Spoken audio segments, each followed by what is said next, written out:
Answer copy कर लीजिए। Tutorial sheet 3,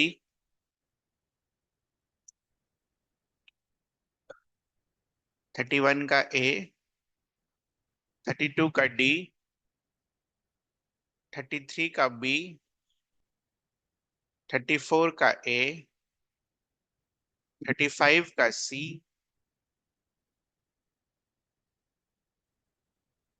36 का सी,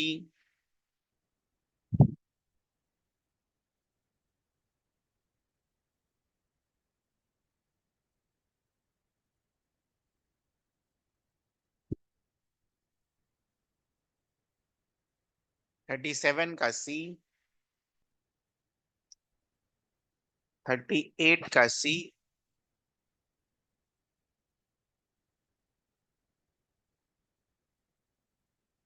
39 का ए, 40 का सी, 41 का ए,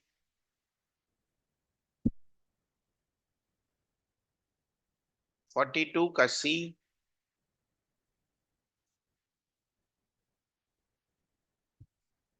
43 का ए, 44 का ए, 45 का ए,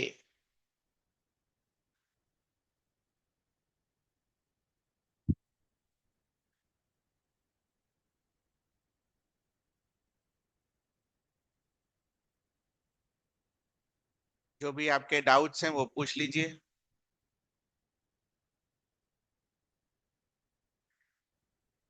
31, 32,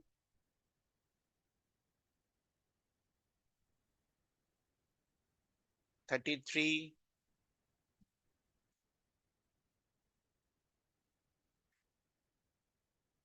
34, 35, 36, 37, 38,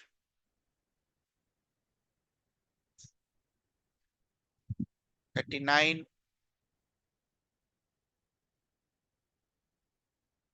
40, 41, 42, 43, 44, 45,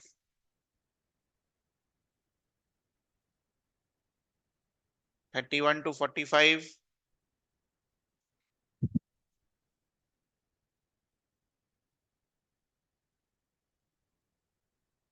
31 to 45,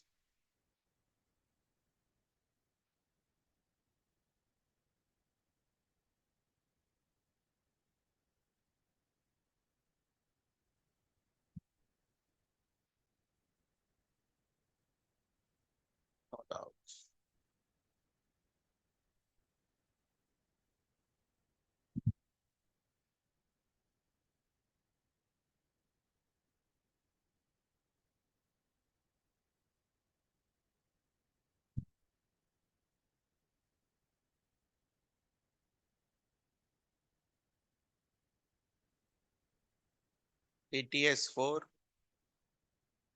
DTS 5,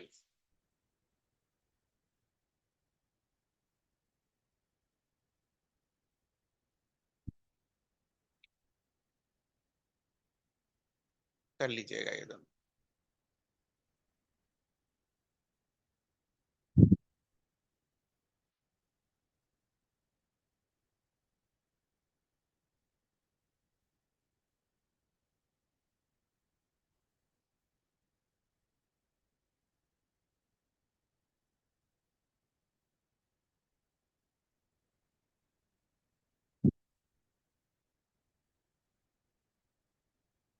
उसके आगे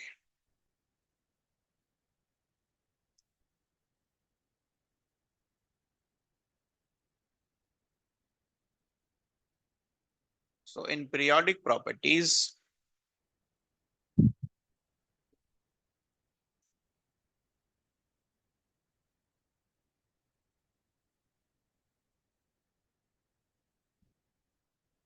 what we learned, group one और ग्रुप टू में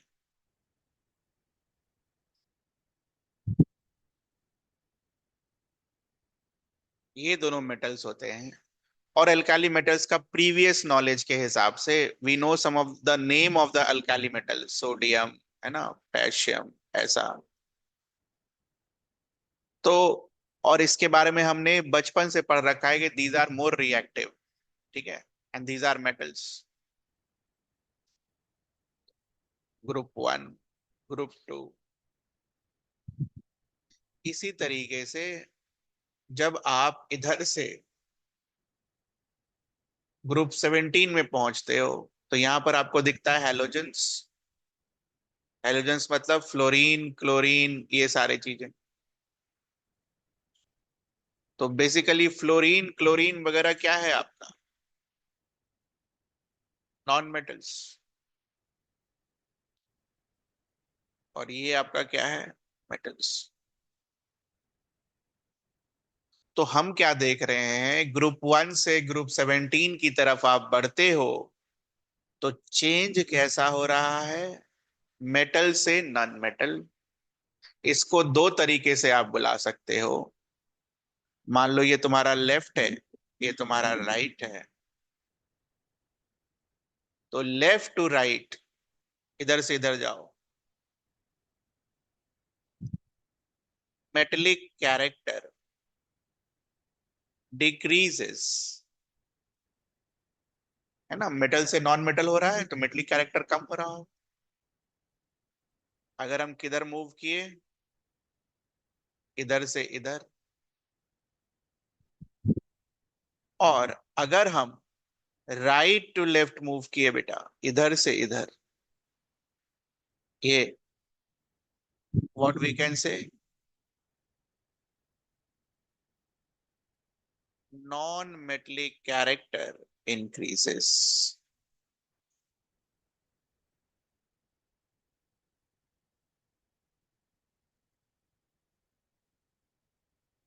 तो एक ही चीज है, उसको बुलाने के दो तरीके हैं, जैसा आप बुलाना चाहो। Left to right metallic character decrease होगा, ठीक है, ओहो। And right to left non metallic character decrease होगा। ये नॉन मेटल है, नॉन मेटल होते होते होते होते क्या हो जाएगा? मेटल। तो नॉन मेटेलिक कैरेक्टर डिक्रीज हो रहा है। तो ठीक करके लिखिए, non metallic character decreases.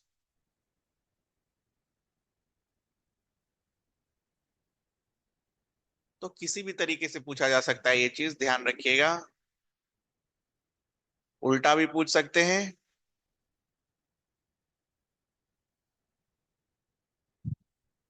Non metallic character left to right increases. Non metal की तरफ बढ़ रहे हो तो नॉन मेटेलिक कैरेक्टर बढ़ रहा है। और कुछ भी पूछा जा सकता है ना।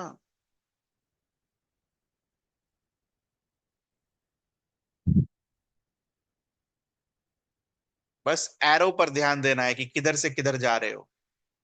क्वेश्चन ध्यान से पढ़ना है और एरो पर ध्यान देना है, किधर से किधर जा रहे हैं हम, and you will get your answer.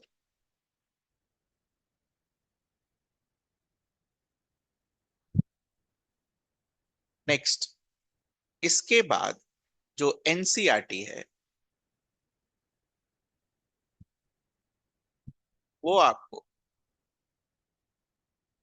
Metals के कुछ प्रॉपर्टीज बताता है, फिजिकल प्रॉपर्टीज, और नॉन मेटल की फिजिकल प्रॉपर्टीज बताता है, लिखा हुआ है किताब। तो ये सारी चीजें वही प्रॉपर्टीज हैं जो कि आप क्लास 8 और क्लास 10 में लर्न करते हैं। डक्टिलिटी, मैलिएबिलिटी, हार्डनेस, शाइनी, यही सब कौन सा मेटल सॉलिड होगा, कौन सा लिक्विड होगा। जैसे हम सबको पता है mercury is liquid at room temperature, वही सब है यहाँ।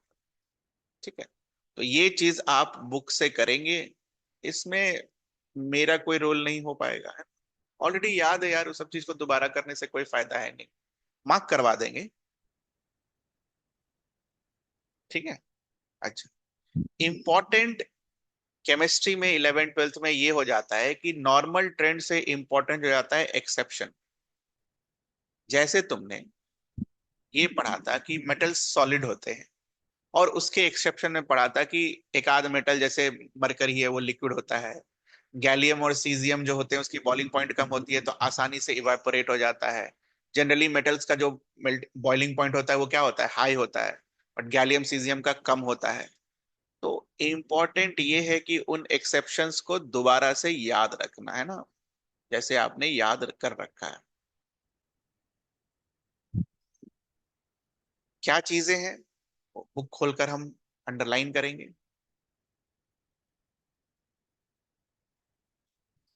फर्स्ट ऑफ ऑल, पूरे पीरियोडिक टेबल का कितना परसेंट मेटल है, मोर देन 78%।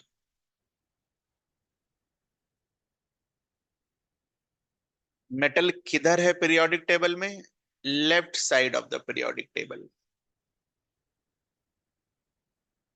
फिर मैंने जैसा आपको बोला प्रॉपर्टीज, तो प्रॉपर्टीज यहां लिखी हुई है, प्रॉपर्टीज। एक्सेप्शंस याद रखने हैं, ये जो एक्सेप्शंस हैं ये याद रखने हैं, इंपॉर्टेंट ये है। क्लास 10 वाला ही एक्सेप्शन है।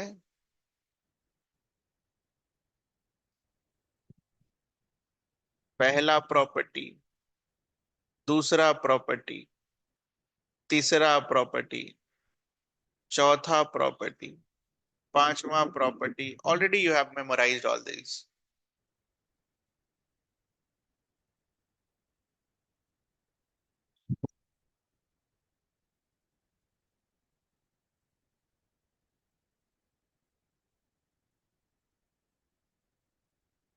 उसके बाद नॉन मेटल कहाँ है, जैसे मेटल लेफ्ट में था पीरियोडिक टेबल के, नॉन मेटल कहाँ है, top right hand side of periodic table.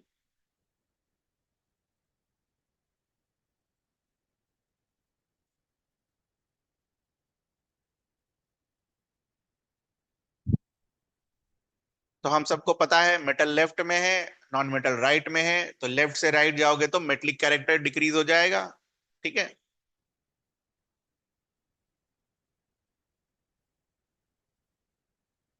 उसके बाद नॉन मेटल की properties,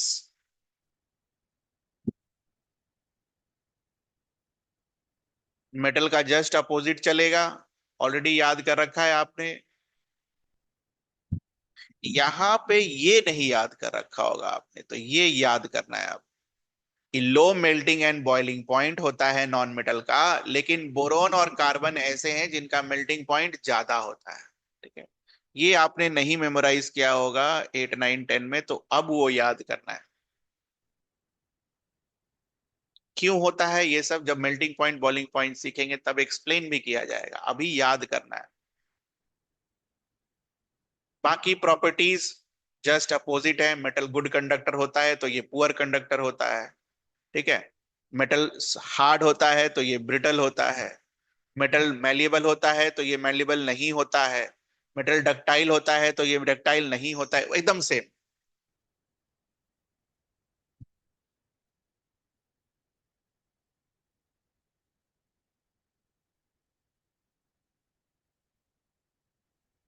we have already mark this. Left to right अगर आप नॉन मेटलिक कैरेक्टर कंपेयर करोगे तो इंक्रीज होता हुआ चला जाएगा, मेटलिक कैरेक्टर कंपेयर करोगे तो डिक्रीज होता हुआ चला जाएगा ना। कल की क्लास में हमने, लास्ट क्लास में ये भी नोट किया था कि कुछ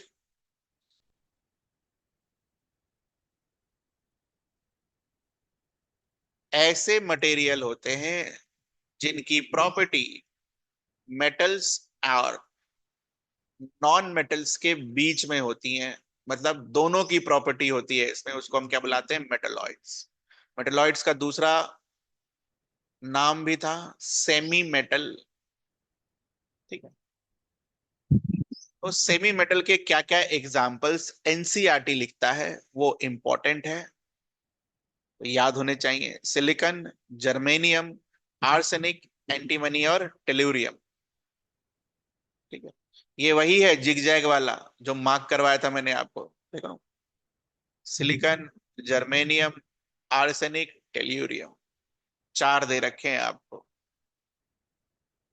तो they are separated by non metal by a zig zag line. दिख रहा है आपको जिग जैग लाइन? दिखना चाहिए जिग जैग लाइन सभी को। ये रहा zig zag line.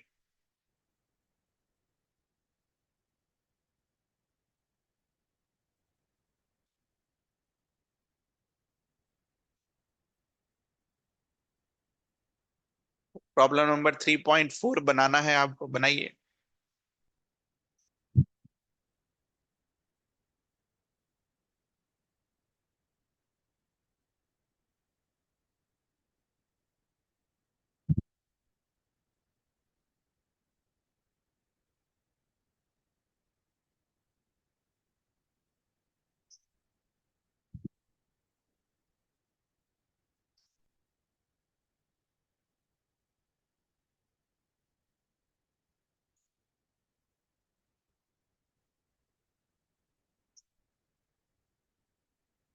Increasing order of metallic character. Increasing order of metallic character.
हो गया।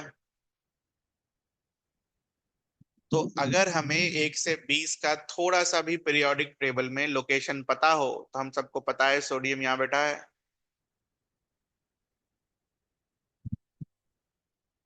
मैग्नीशियम यहाँ बैठा है,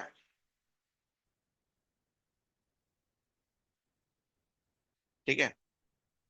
बेरिलियम कहीं भी हो, है तो यहाँ भी।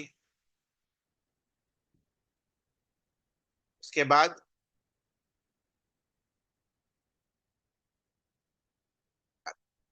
सिलिकॉन यहाँ बैठा है, और फास्फोरस यहाँ बैठा है। तो रिलेटिव पोजीशन अगर हम पीरियोडिक टेबल में देखें तो ये आ रहा होगा हमारा। तो हमें क्या पूछा है, increasing order of their metallic character. तो इंक्रीजिंग ऑर्डर में अरेंज करने के लिए इधर से इधर अरेंज कर देंगे ऐसा। तो this is increasing order of the metallic character. ये आया आपका answer. Phosphorus, silicon, beryllium, magnesium और सोडियम। ठीक है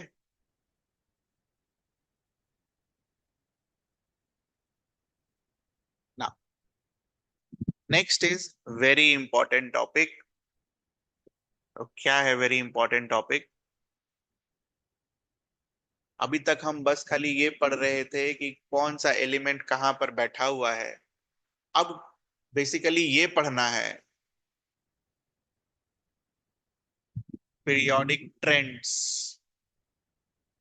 फॉर एग्जाम्पल, मान लो आपसे कोई ये पूछ दे कि अगर आप पीरियोडिक टेबल में लेफ्ट टू राइट जाएं तो एलिमेंट्स का एटॉमिक रेडियस कैसा बिहेव करेगा, बढ़ेगा, घटेगा, सेम रहेगा, क्या होगा? तो इसको बोलते हैं periodic tense. Similarly ionization enthalpy क्या होती है पढ़ाई जाएगी, एकदम परेशान नहीं होना।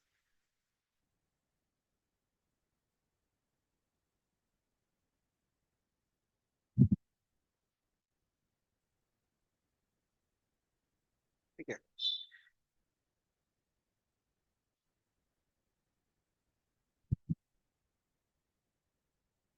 इन सभी को हमें दो तरीके से पढ़ना है।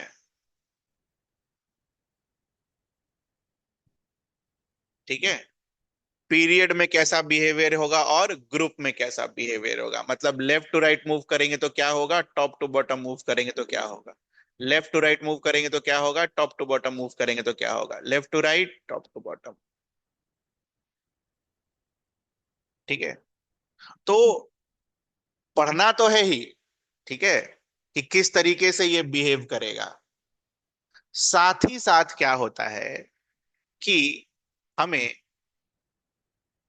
इन सब बिहेवियर के लिए, जैसे लेफ्ट टू राइट मान लो आप लिख रहे हो कि बढ़ रहा है, ठीक है, या लेफ्ट टू राइट घट रहा है, इन सारे बिहेवियर के लिए आपको एक्सप्लेनेशन देना होता है, एक्सप्लेन करना होता है।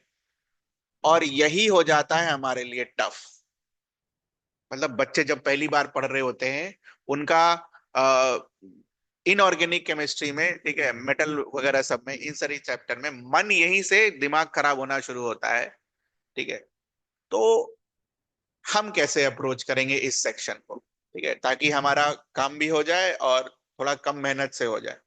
तो पीरियोडिक ट्रेंड्स के लिए, ठीक है, हम हर पीरियोडिक ट्रेंड का क्या एक्सप्लेनेशन है वो याद करेंगे। ठीक है। से फॉर एग्जांपल एक कंसेप्ट आएगा जेड इफेक्टिव का, कि Z effective left to right period में जाते हो तो it remains same. Z effective जब आप नीचे आते हो तो वो बढ़ता है घटता है, ठीक है, वैसा। ठीक है। तो वो एक्सप्लेनेशन आपको याद रखना है। हर का हर का हो सकता है सेम हो, हर का हो सकता है अलग अलग भी हो। तो ये थोड़ा सा आपको याद करने वाला पोर्शन है, 5-6 बार रिवाइज करोगे तो याद होगा, पहली चीज। और दूसरा, इस एक्सप्लेनेशन के बाद भी कुछ एक्सेप्शंस होते हैं। तो आप एक्सप्लेनेशन याद करोगे, एक्सेप्शंस याद करोगे, तो आपका काम होगा आसान। आप अगर ये सोचोगे कि हम सारा ट्रेंड रट लें, तो वो नहीं होने वाला है बेटा। ठीक है। आप एक्सप्लेनेशन पढ़िए और आप एक्सेप्शन याद करिए। अगर आप ये दो काम कर लेंगे तो इट विल बी इजी। नहीं तो 2 साल माथा पीटते रह जाएंगे कि क्या हो रहा है, हमको नहीं समझ में आ रहा है। ठीक है। तो यहीं से मैं पहले ही बता रहा हूं, यहीं से इनऑर्गेनिक में जो इंटरेस्ट होता है लोगों का, ठीक है, वो खत्म होना शुरू हो जाता है। तो आपका नहीं होना चाहिए, क्योंकि मैंने आपको दो बेसिक चीजें बता रखी शुरू में ही, कि भाई एक्सप्लेनेशन पर ध्यान देना है और एक्सेप्शन याद रखना है। ठीक है। नॉर्मल ट्रेंड याद नहीं रखना है, नॉर्मल ट्रेंड जो होगा वो आपको एक्सप्लेनेशन से ही आ जाएगा। ठीक है। एक्सेप्शंस याद रखने हैं, हर चीज का एक्सेप्शन, मान लो एटॉमिक रेडिएशन में कोई एक्सेप्शन है, वो याद रखना। बाकी नॉर्मल तो आपका मिरर एक्सप्लेनेशन से आ जाए कि अच्छा एटॉमिक रेडियस के लिए ये एक्सप्लेनेशन है, तो उस हिसाब से आप मैनेज करोगे उसको। तो मुझे जो बताना था मैंने इसमें बता दिया।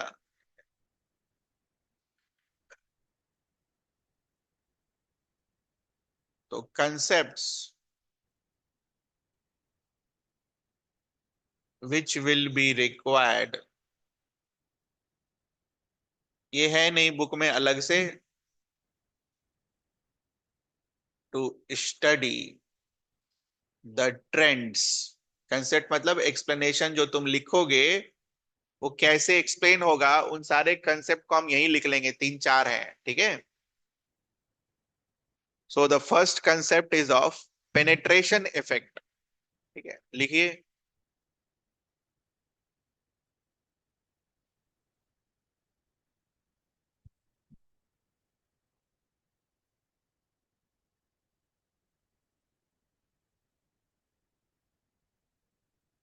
पहले समझ लीजिए कि क्या होता है, उसके बाद मैं सारा चीज यहां लिख दूंगा आपके लिए। तो पेनेट्रेशन इफेक्ट बेसिकली ये होता है कि कौन सा शेल न्यूक्लियस के ज्यादा नजदीक है, which cell is closer to nucleus.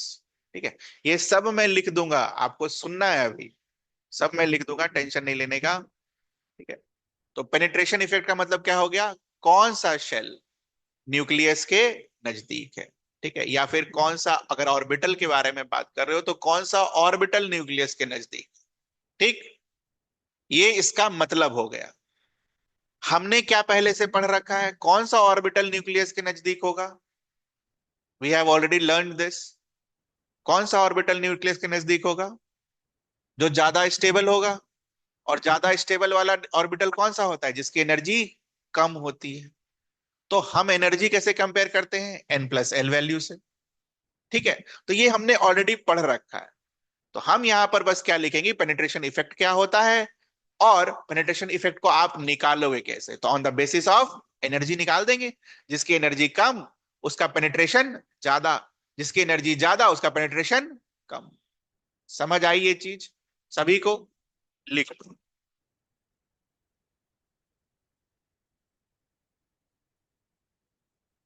It is the major of closeness of a sub shell s P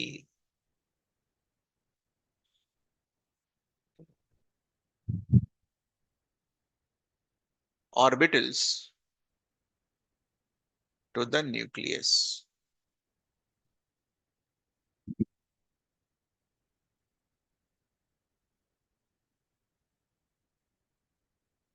अब हम कैसे पता करेंगे कि कौन नजदीक है कौन दूर, वो भी मैंने अभी आपको बताया, वो नोट करेंगे हम।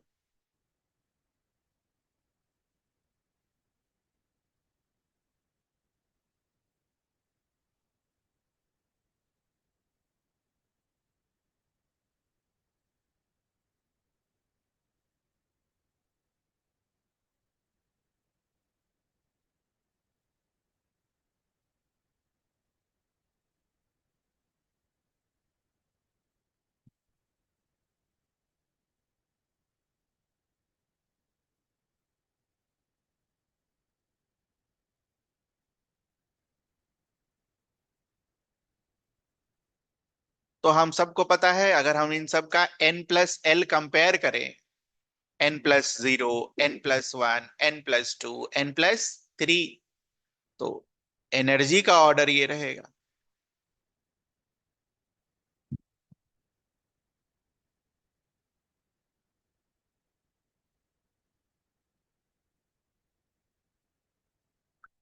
Lowest energy means highest stability.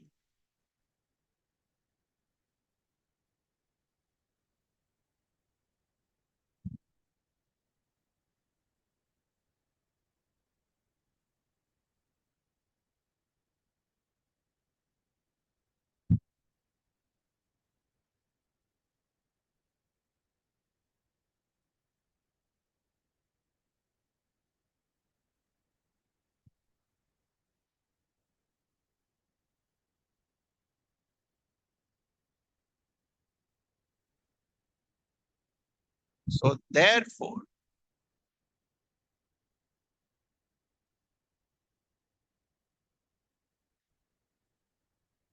जितना एनर्जी कम उतना ज्यादा स्टेबल, उतना ज्यादा न्यूक्लियस के नजदीक। एनर्जी कम न्यूक्लियस के नजदीक, ऑलरेडी पढ़ रखा है हमने, बोर मॉडल में पढ़ा था हमने।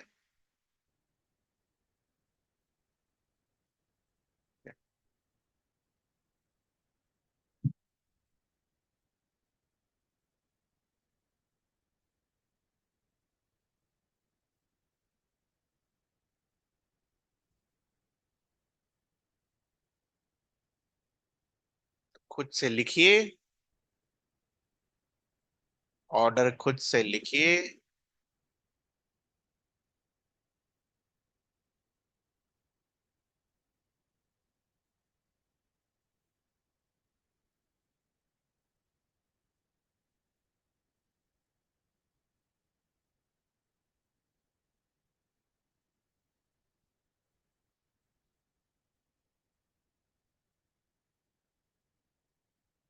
हो गया। Most penetrating will be NS, सबसे नजदीक, उसके बाद एनपी, फिर एनडी, फिर एनपीएफ। ठीक है। तो मोर पेनेट्रेटिंग का मतलब मोर क्लोज, मोर क्लोज का मतलब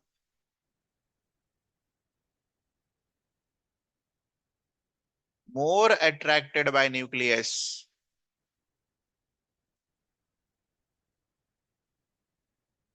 जितना नजदीक उतना ज्यादा न्यूक्लियस उसको अट्रैक्ट करेगा।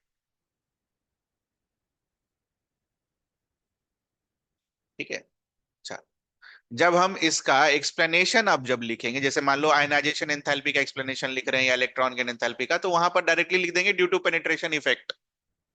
समझ में आ रही है चीज? तो पेनिट्रेशन इफेक्ट आपको याद करके रखना है कि क्या होता है, तब तो लिखेंगे ना ड्यू टू पेनिट्रेशन इफेक्ट, नहीं तो वापस से दोबारा थोड़ी लिखेंगे पेनिट्रेशन इफेक्ट।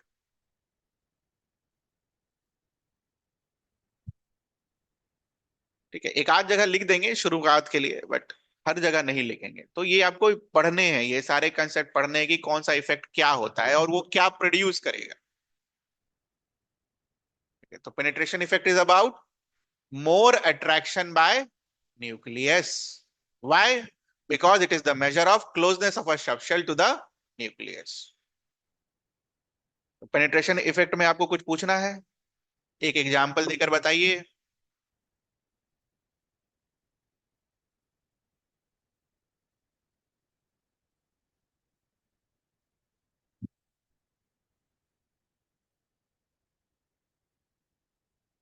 किसका ज्यादा पेनिट्रेशन इफेक्ट होगा, किसका कम? Please do it.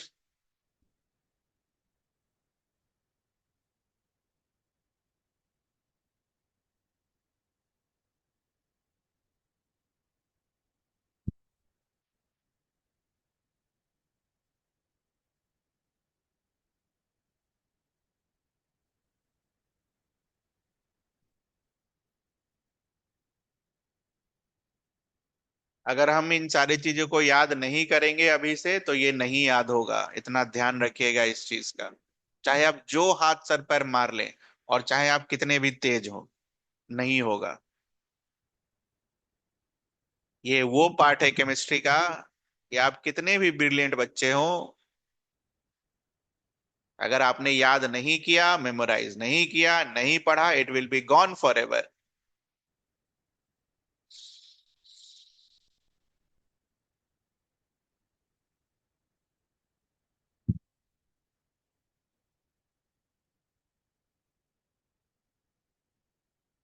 5s का सबसे ज्यादा, फिर 5p का, फिर 5d का, फिर 5f का। तो ये होगा पेनिट्रेशन का ऑर्डर।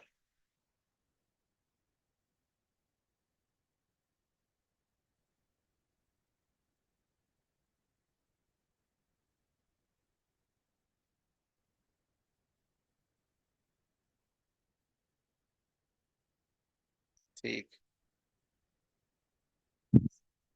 सेकंड कंसेप्ट, ट्रेंड्स को एक्सप्लेन करने के लिए जो हमें चाहिए होगा, that will B of electron density.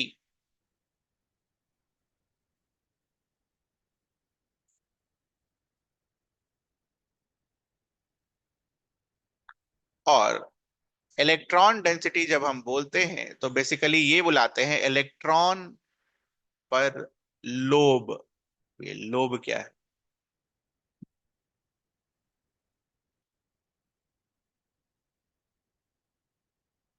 तो ये हमने ऑलरेडी पढ़ रखा है। जो हमारा एस ऑर्बिटल होता है वो कैसा होता है? स्फेरिकल।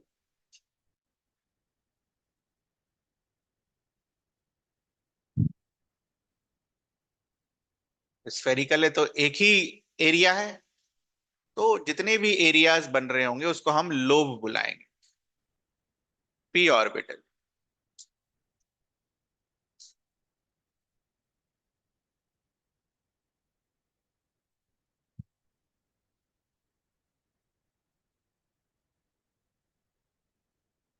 कितने लोब्स हैं यहाँ पर? 2 लोब्स। एक राइट साइड वाला और एक लेफ्ट साइड वाला।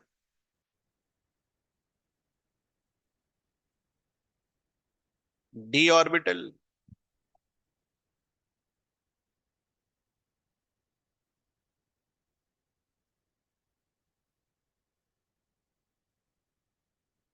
कितने लोब्स हैं यहाँ? चार। और एफ ऑर्बिटल का स्ट्रक्चर हमने लिखा था कॉम्प्लेक्स। लिख लो बस, वहां पर कितने लोब्स होते हैं? Six lobes.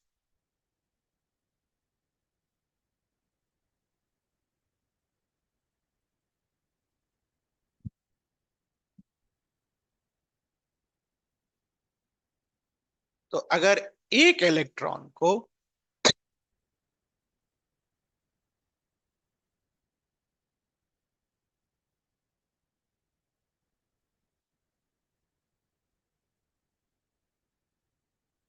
अगर एक इलेक्ट्रॉन को एस ऑर्बिटल में रहने के लिए घर दिया जाए, तो उस इलेक्ट्रॉन के पास क्या ऑप्शन है? वो पूरे के पूरे एक लोब में कहीं भी रह सकता है ना? इसको क्या बुला सकते हो आप? वन इलेक्ट्रॉन पर लोब।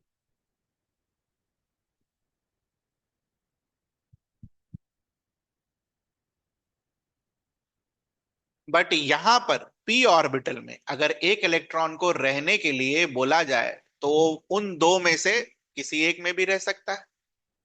ठीक है, तो क्या बुला सकते हो?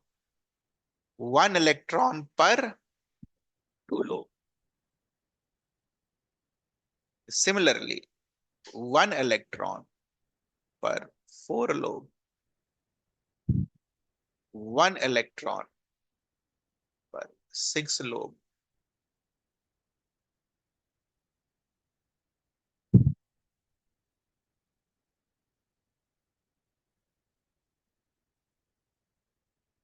तो मैथ्स में अगर मुझे इसको लिखना पड़े, तो वन लोब के लिए वन इलेक्ट्रॉन, इसकी इलेक्ट्रॉन डेंसिटी कितनी होगी? वन। दो लोब, इसकी इलेक्ट्रॉन डेंसिटी कितनी होगी? One by two. इसकी कितनी होगी? One by four. और इसकी कितनी होगी? One by six.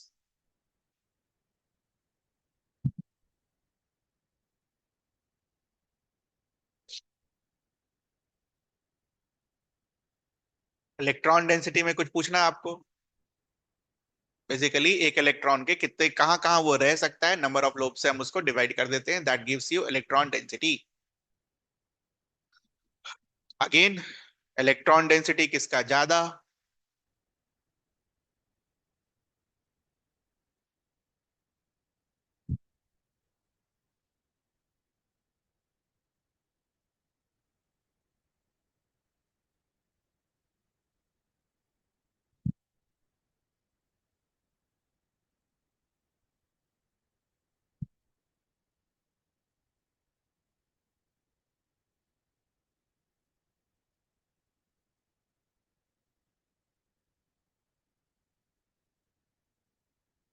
तो for the given value of n principal quantum number, s का इलेक्ट्रॉन डेंसिटी ज्यादा होगा, पी का कम होगा, डी का और कम होगा, और एफ का सबसे कम होगा। ऑब्वियसली ये हम किस लिए कर रहे हैं?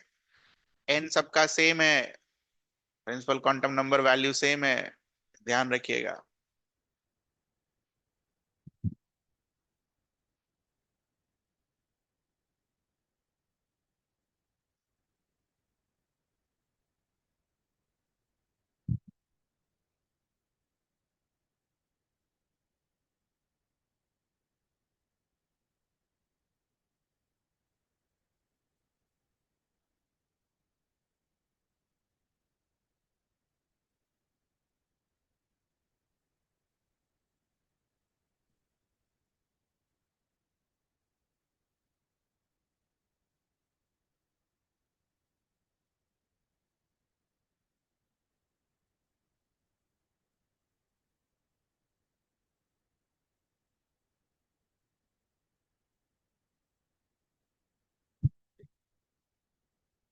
पहले इसको समझ लो और फिर नोट करेंगे हम इसको।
नाउ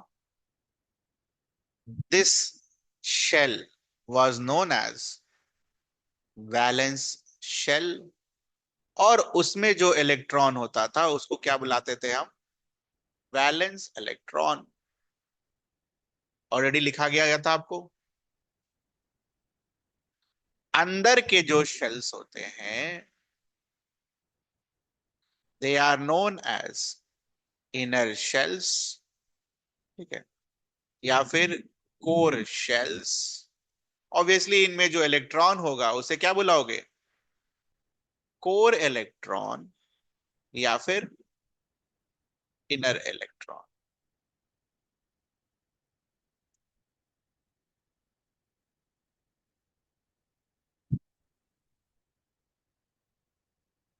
हमारे काम की चीज वैलेंस शेल का वैलेंस इलेक्ट्रॉन है। तो अगर आप वैलेंस शेल का वैलेंस इलेक्ट्रॉन कोई सा भी उठा लो, ऊपर वाला या नीचे वाला, उसके ऊपर, ध्यान से सुनना आप, उसके ऊपर अगर आप फोर्सेस को देखना चाहो,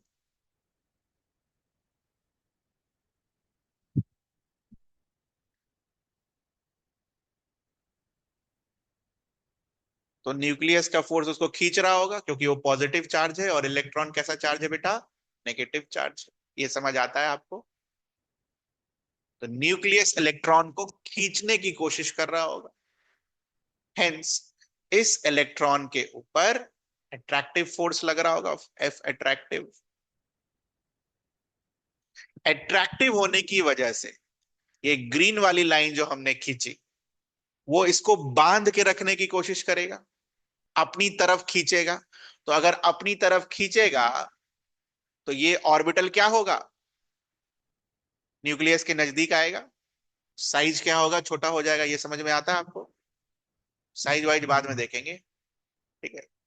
अगर ये ज्यादा खींचेगा, ठीक है, इलेक्ट्रॉन को, तो इलेक्ट्रॉन अगर ज्यादा खिंचाएगा तो इलेक्ट्रॉन का पोजीशन विल बी दिस, तो साइज क्या होगी? घट जाएगी। ये समझ आता है? अभी साइज में एक्सप्लेनेशन में करेंगे। पहले तो ये एफ अट्रैक्टिव फोर्स आएगा, वो समझ में आया आपको? उसकी वजह से क्या हो सकता है? इलेक्ट्रॉन खिंचाएगा, इलेक्ट्रॉन खिंचाएगा तो साइज, लिखेंगे हम ये साइज वाइज जब पढ़ेंगे तब। बट फिलहाल तो अभी ये लिखेंगे कि कैसा फोर्स आएगा? अट्रैक्टिव फोर्स आएगा। नाउ ये इलेक्ट्रॉन और ये इलेक्ट्रॉन के बीच में कैसा फोर्स आएगा? रिपल्शन। जैसा पहला है वैसा आठों है, तो हर की वजह से क्या आएगा? रिपल्शन। इन सारे इलेक्ट्रॉन की वजह से भी क्या आएगा? रिपल्शन। इसकी वजह से भी क्या आएगा? रिपल्शन। तो कहने का मतलब है जो वैलेंस इलेक्ट्रॉन है उसको अट्रैक्टिव फोर्स के साथ साथ रिपल्सिव फोर्स भी झेलना पड़ता है, ठीक है। और यहां पर हम अगर देखेंगे तो रिपल्सिव फोर्स भी दो तरीके के हैं। पहला रिपल्सिव फोर्स,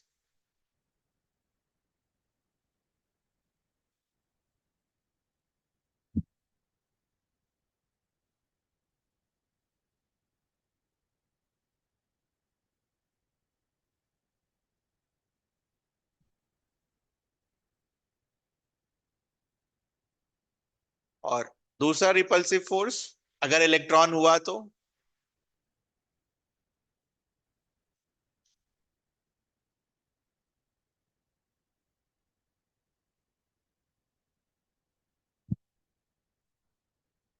वैसा भी है ना 4s1 टाइप का। तो 4s1 टाइप का अगर सोडियम होता तो दूसरा नहीं रहता।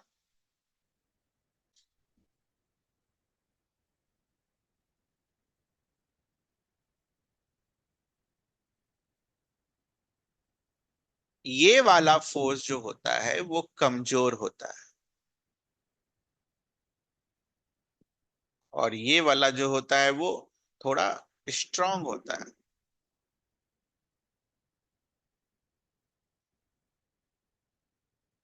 इस डायग्राम को पूरा बना लीजिए, और आपको कुछ पूछना हो इस डायग्राम में तो मेरे को बताइए। Please draw it now.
Done.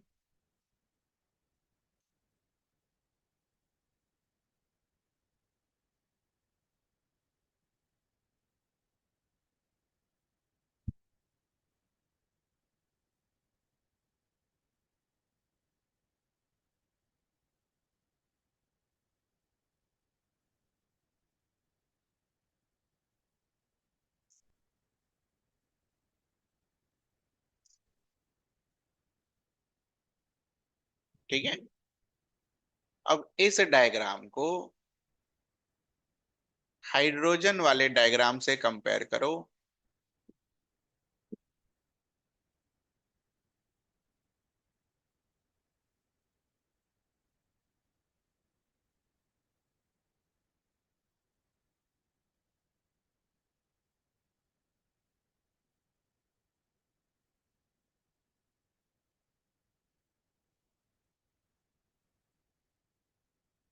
तो अगर आप हाइड्रोजन के वैलेंस इलेक्ट्रॉन को देखो,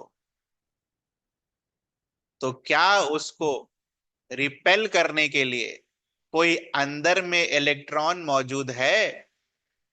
नहीं है। इनर इलेक्ट्रॉन है ही नहीं, तो उसको क्या रिपल्शन मिलेगा? कुछ भी नहीं। लेकिन अगर मल्टी इलेक्ट्रॉनिक स्पेशीज है, तो उसको रिपेल करने के लिए अंदर में क्या प्रेजेंट है? इलेक्ट्रॉन्स। ठीक है। तो शील्डिंग इफेक्ट और screening effect is defined as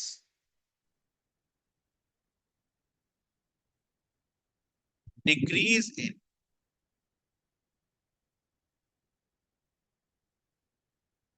net attractive force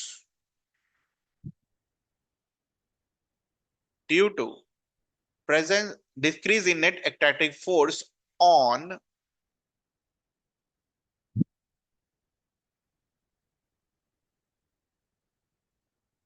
valence electron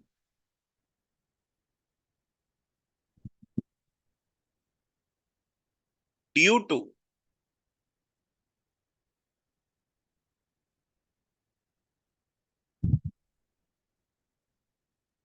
the presence of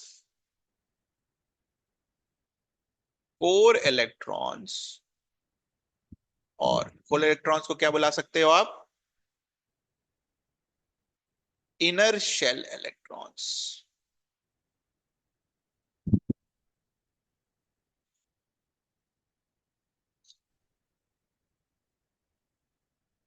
this is your shielding effect और स्क्रीनिंग इफेक्ट।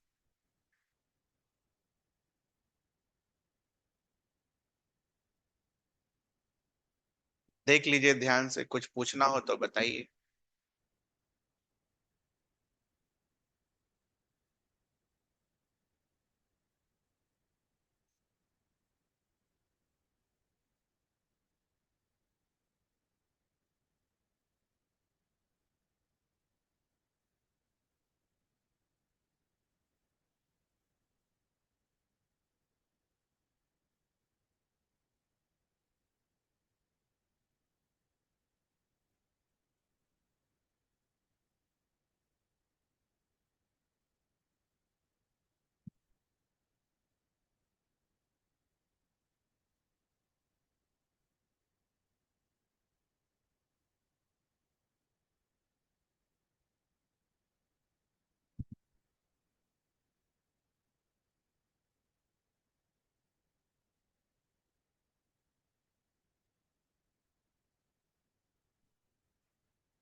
नोट हो गया?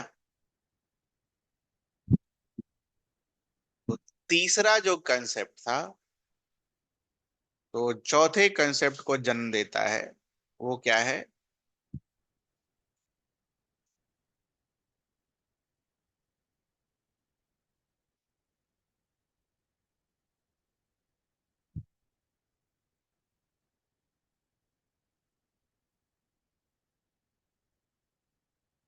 Effective nuclear charge.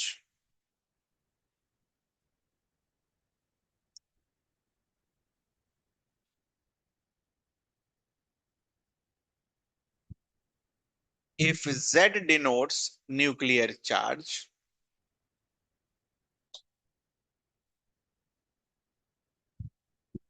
तो जैसे मान लो हाइड्रोजन है तो न्यूक्लियर चार्ज कितना होगा? 1। हीलियम है, न्यूक्लियर चार्ज कितना होगा? 2। न्यूक्लियस पर चार्ज, न्यूक्लियर चार्ज मतलब न्यूक्लियस पर चार्ज, और न्यूक्लियस मतलब प्रोटॉन, है ना? न्यूक्लियस का मतलब क्या होगा? Number of proton. और नंबर ऑफ प्रोटॉन का मतलब क्या होगा? Atomic number. Sigma is equals to shielding constant और screening constant.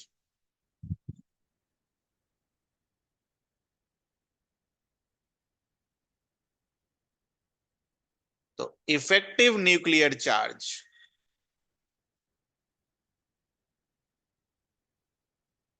How will you define that?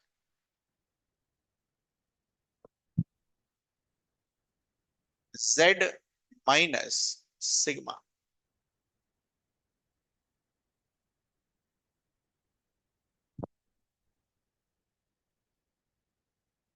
हमें कैसे इसको सोचना है?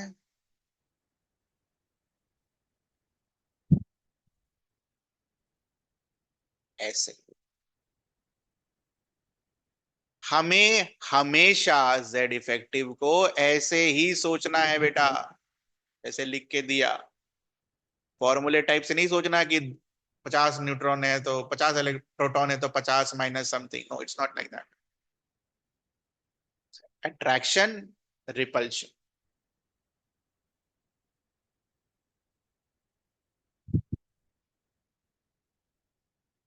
How do we define this effective nuclear charge?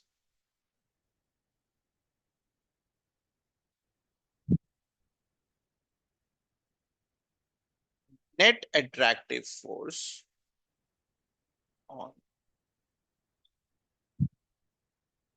Balance.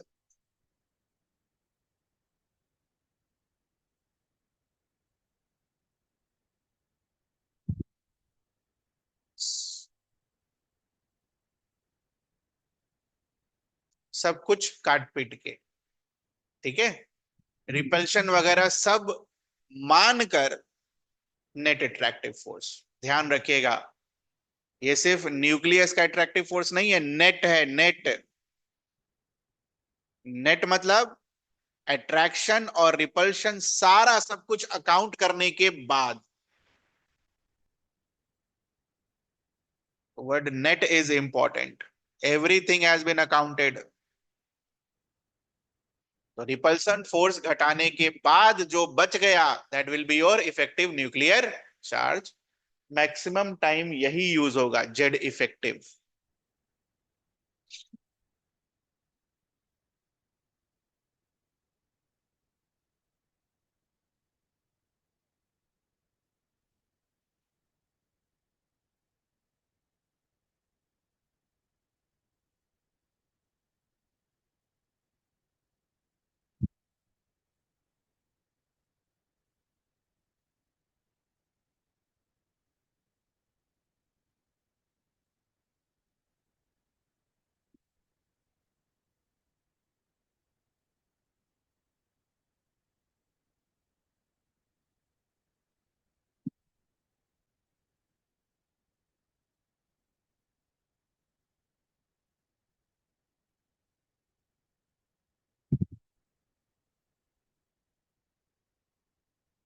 Hydrogen like species जिसको मोनो इलेक्ट्रॉनिक आप बुलाते हो, उसके लिए जेड इफेक्टिव का वैल्यू क्या होगा? बोलिए क्या होगा?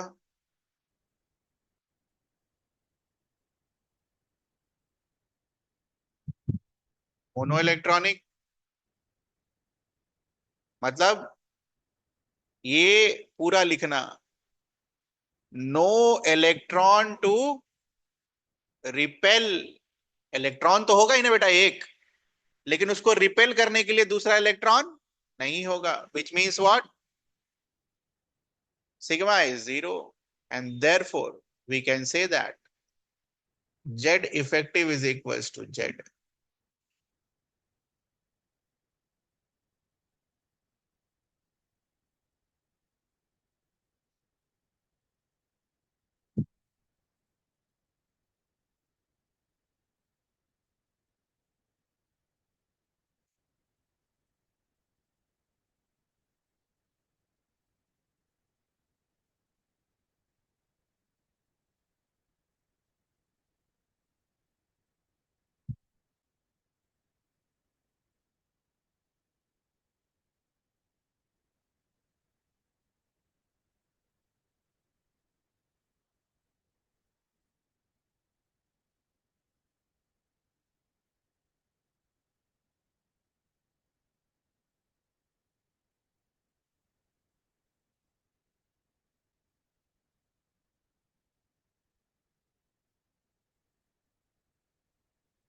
जेड इफेक्टिव और जेड को कंपेयर करके बताइए कौन बड़ा होगा कौन छोटा होगा।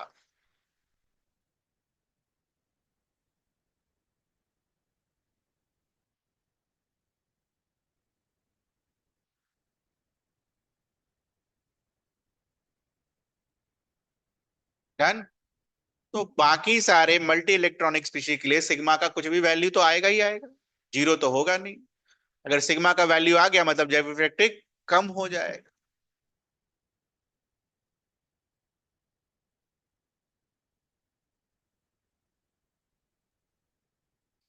अपने काम की चीज तो यही है बेटा, हाइड्रोजन के लिए थोड़ी न पढ़ेंगे पीरियोडिक ट्रेंड्स। पीरियोडिक ट्रेंड में तो इलेक्ट्रॉन होगा ही ना एलिमेंट्स के पास।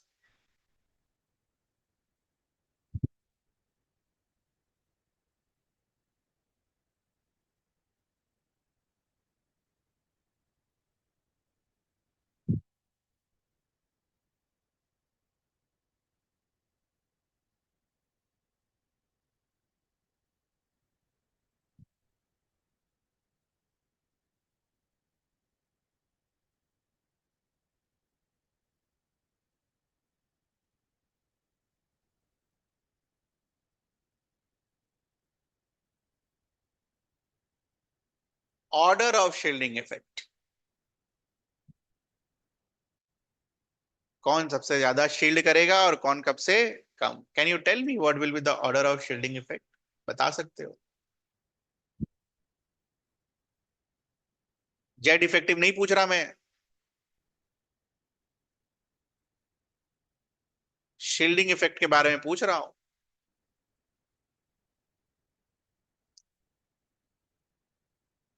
शील्डिंग इफेक्ट मतलब सिग्मा।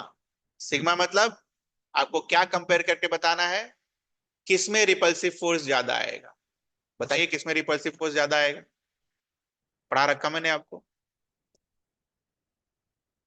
ऑर्बिटल्स वाइज अगर हमें शील्डिंग फोर्स कंपेयर करना है, रिपल्सिव फोर्स कंपेयर करना है, तो कैसे करेंगे?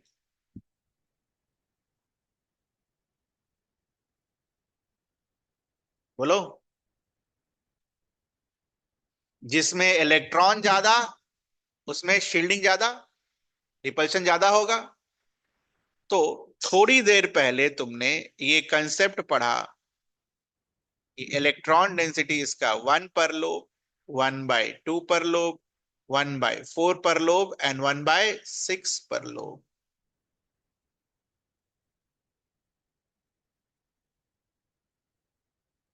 इलेक्ट्रॉन डेंसिटी मतलब ये ज्यादा, ये ज्यादा, ये ज्यादा। तो इलेक्ट्रॉन डेंसिटी अगर ज्यादा है तो सिग्मा क्या होगा, shielding effect will be more. तो किसके लिए मोर?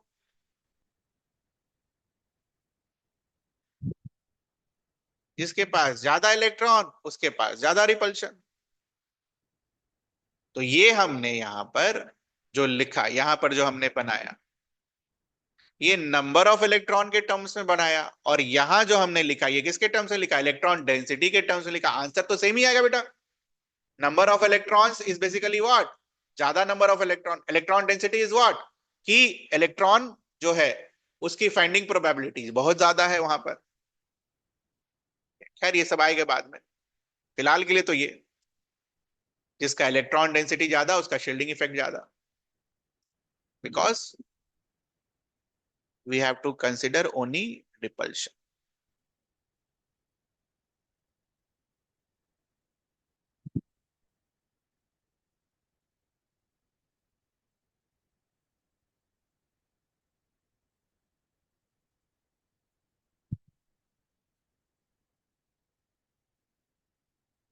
इन a period left to right,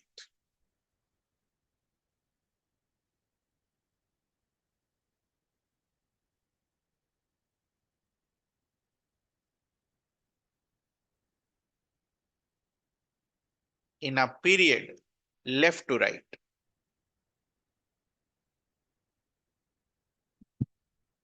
Z effective increases.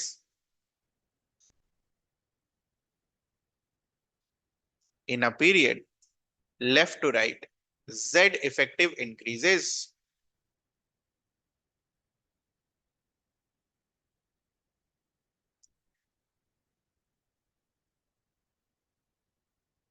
In a group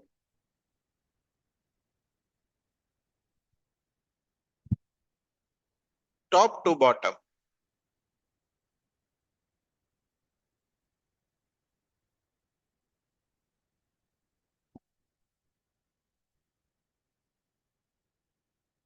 Z effective remains constant, almost constant.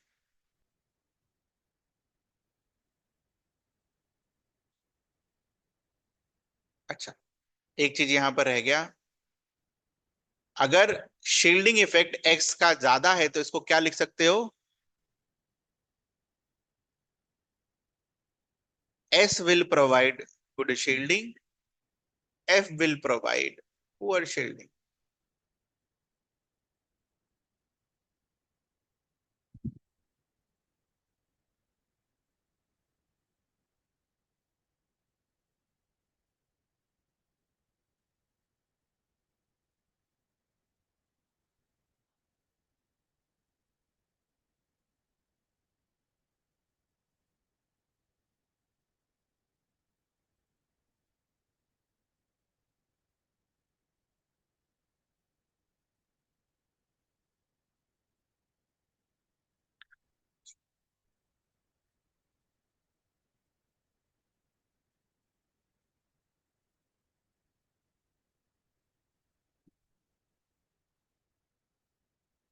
सिर्फ आउटर मोस्ट शेल लिख दें।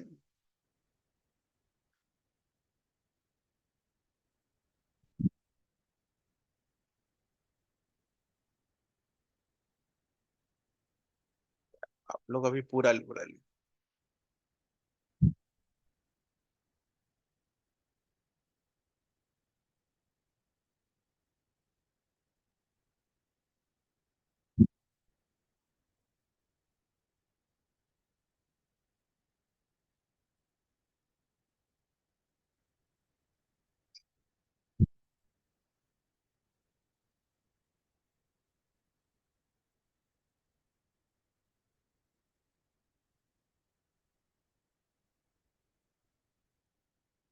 सबके आउटर मोस्ट शेल को अंडरलाइन करना, आउटर मोस्ट शेल वाले को। ऑर्बिटल के टर्म्स में principal quantum number will give you outermost shell.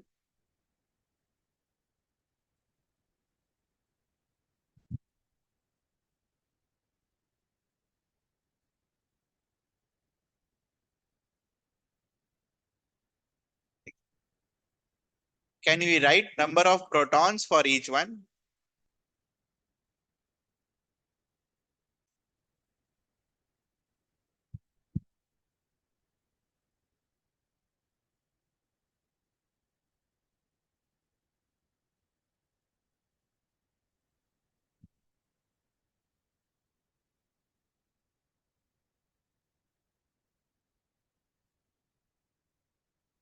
For boron,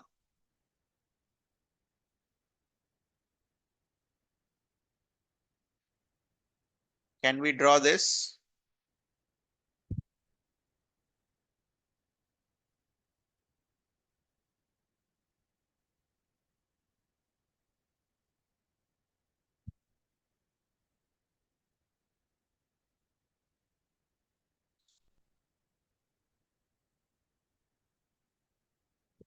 do it for everyone.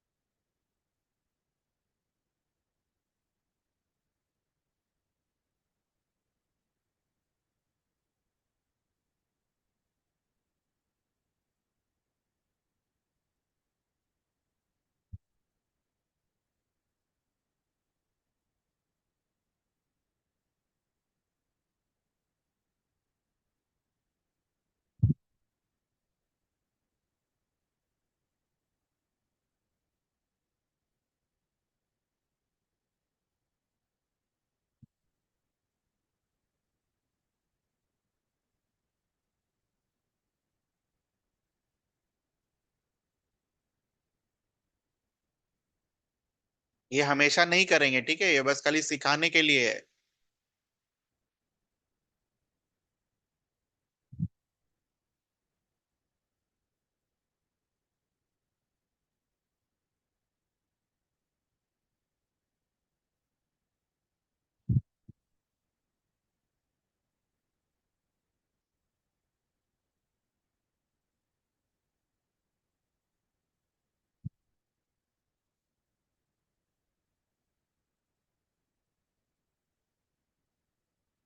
तो अगर आप इसको देखो ध्यान से, पीरियड कैसे डिटरमाइन होता था बेटा? Highest value of principal quantum number.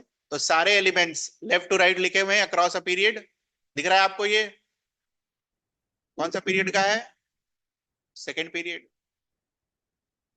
Second period बनाना आसान होता है इसलिए। अब ध्यान से देखना। Suppose this is my valence electron, जिस पर मुझे इफेक्टिव फोर्स ऑफ अट्रैक्शन देखना है। तो कितना चार्ज इस इलेक्ट्रॉन को पकड़कर अपनी तरफ खींच रहा है? मान लेते हैं +5। और कितने से रिपेल हो रहा है?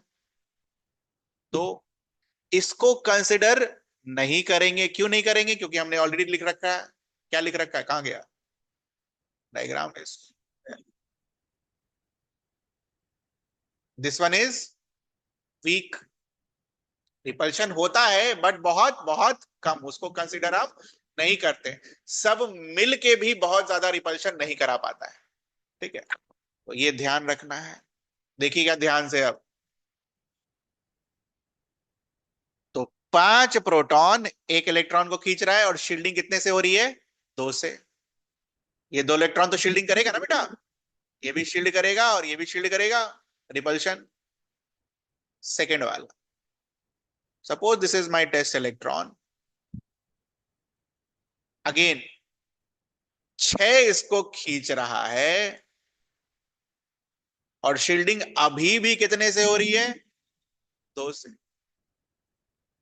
This is my test electron. 7 इसको खींच रहा है और शील्डिंग अभी भी क्या हो रही है? 2 से। This is my test electron. 8 उसको खींच रहा है और शील्डिंग अभी भी कितने इलेक्ट्रॉन से हो रही है? 2 electron. Last, suppose this is my test electron. कोई सा भी उठा लो यार। ये इसको 9 फोर्स से खींच रहा है और इसकी शील्डिंग कितने इलेक्ट्रॉन से हो रही है? 2 से। तो अगर देखा जाए shielding which is sigma almost same है सबके लिए। दिख रहा है? बट जेड, जेड इफेक्टिव नहीं, जेड। पहले वाले में कितना? 5, दूसरे वाले में 6, तीसरे वाले में 7, चौथे वाले में 8 और लास्ट वाले में 9।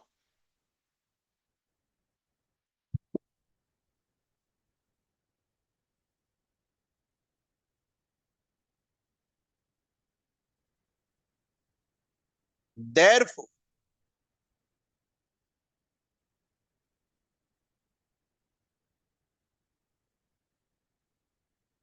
अगर ये कांस्टेंट है और ये बढ़ रहा है, ये क्या होगा? बढ़ेगी। Therefore, we say that left to right, Z effective increases period। तो यहां तो खाली लिख दिया था मैंने कि left to right Z effective बढ़ता है, और यहां हमने उसको एक्सप्लेन किया कि क्यों बढ़ता है। So why it increases.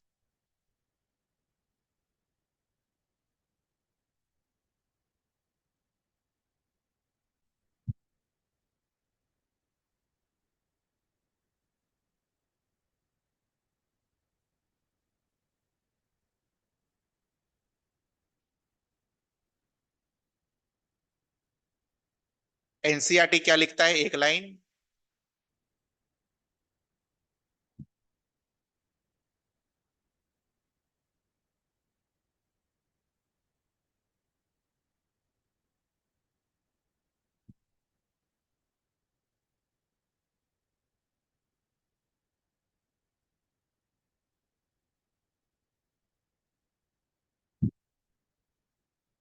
बस ये है उसका आंसर। इफेक्टिव न्यूक्लियर चार्ज का ये उसका आंसर है। Why it increases. एनसीईआरटी। तो समझ लेते तो अच्छा होता।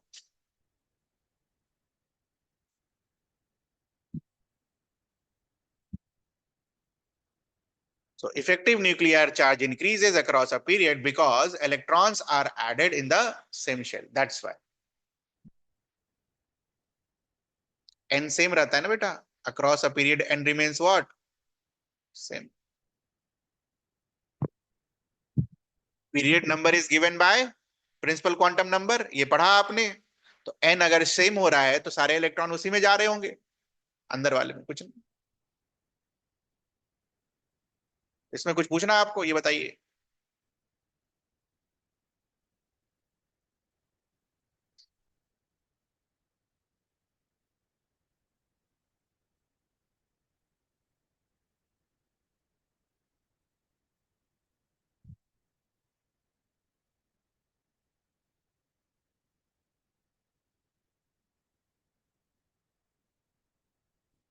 तो ये चार कंसेप्ट के बाद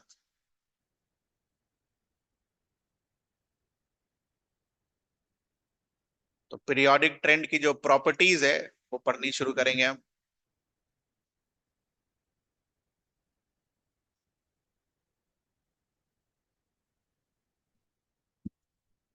पहला प्रॉपर्टी होगा एटॉमिक साइज।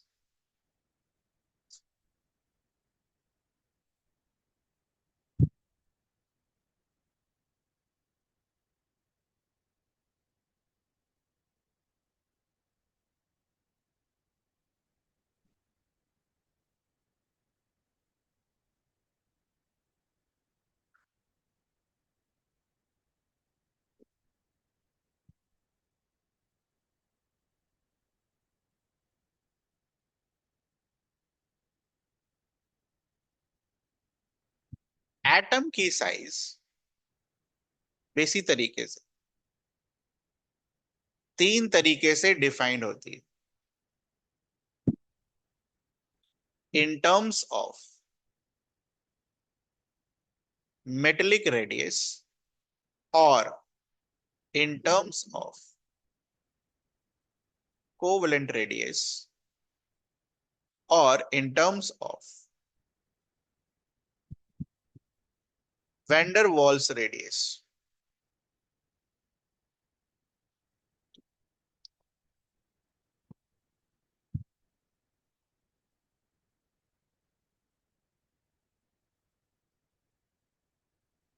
तो ये मेटेलिक रेडियस और van der Waals radius covalent radius क्या होता है?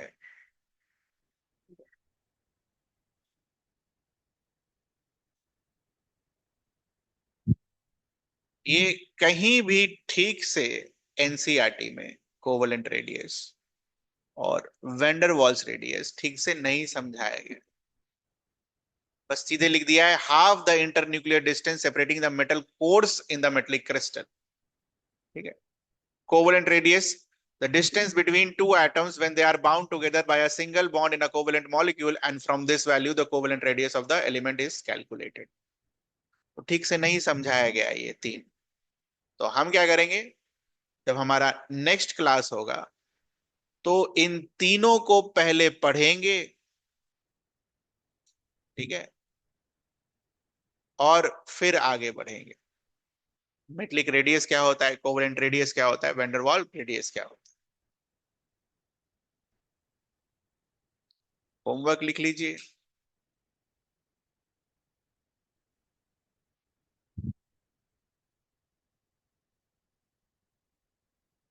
क्लास नोट रिवाइज करना है। रिवाइज जब मैं अब लिखता हूं इस चैप्टर में तो उसका मतलब है मेमोराइज करना है, रटना है। एनसीईआरटी बुक रटनी है।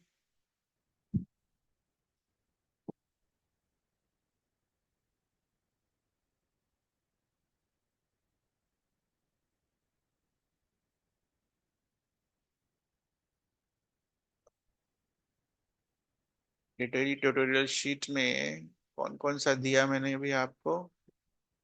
11 chemistry, atomic structure tutorial 1 2 3।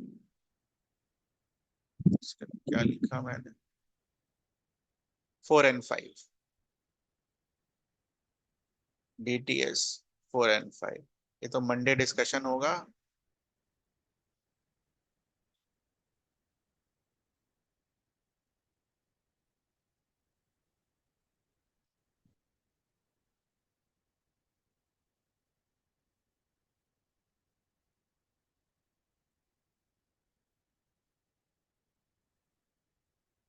Revise atomic structure class notes. नहीं तो आप सब भूल जाएंगे, आपको कुछ याद नहीं रहेगा। Very important. एक दिन का जो बीच में छोड़ा है मैंने, वो इसके लिए, पुराने नोट्स को रिवाइज करने के लिए। जा सकते हैं आप।